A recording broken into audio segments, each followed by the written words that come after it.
ஒரு கூட்டத்தில் கடைசியில் கேக்கு தான், கேக்கில் பேசு பேசுனாங்க. முன்னாடி இருந்து 2 பேர் எந்திரிச்சு ஓடுனாங்க. வாடா மாப்பிள்ள அங்கே கேட்கலையாமான்ட்டு எந்திரிச்சு ஓடுனாங்க. அதனால் ஒரு தெளிவுக்காக கேட்டுட்டேன். கேட்குதில்ல? சரி.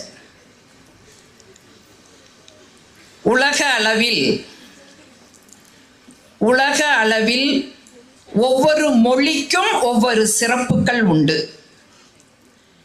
இத்தாலிய மொழிக்கு இசை மொழி என்று பெயர்.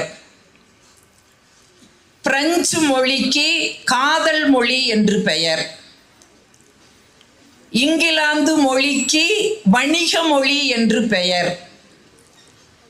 கிரேக்க மொழிக்கு தத்துவ மொழி என்று பெயர். உருது மொழிக்கு கவிதை மொழி என்று பெயர்.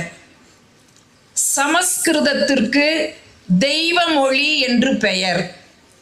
தமிழ் மொழிக்கு மட்டும்தான் தாய்மொழி என்று பெயர்.